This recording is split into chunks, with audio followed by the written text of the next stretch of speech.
En sortant ce matin, j'ai senti mes joues se glacer malgré la présence du soleil, me rappelant que l'automne avait bel et bien commencé. J'ai repensé à la dernière fois où j'avais ressenti ça. Les premiers souvenirs qui me sont apparus étaient ceux de mon voyage en Europe de novembre dernier. Mon premier voyage seul. Et j'ai vraiment l'impression que cette météo résume mon voyage. Un soleil resplendissant qui peine à réchauffer les visages, un froid plutôt sec qui donne le sentiment de respirer un air de montagne. Ce voyage sera sûrement l'un des plus marquants de ma vie. Je ne m'étais rarement sentie aussi libre.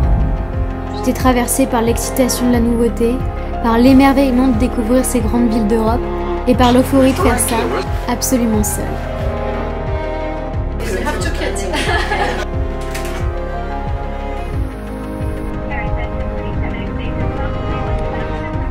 Je me souviens du soleil italien réchauffant mes pommettes gelées du matin, de ma seconde visite de Graz et de la nostalgie qui en découlait depuis mon année de 4e,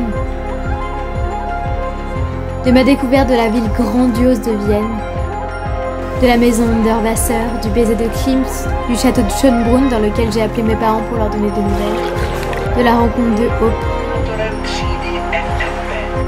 Je me souviens du froid et du brouillard de Prague qui me glaçaient les doigts, de mes tentatives à me réchauffer dans des cafés, de mes longues promenades berlinoises, de la nuit qui commençait à se coucher de plus en plus tôt, de mon séjour à Hambourg où j'ai rejoint mes copines pour quelques jours.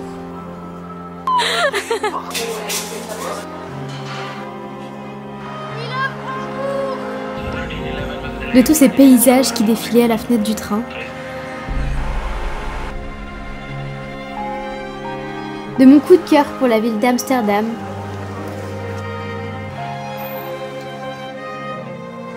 Et de mon passage à Rotterdam pour rendre visite à Mel.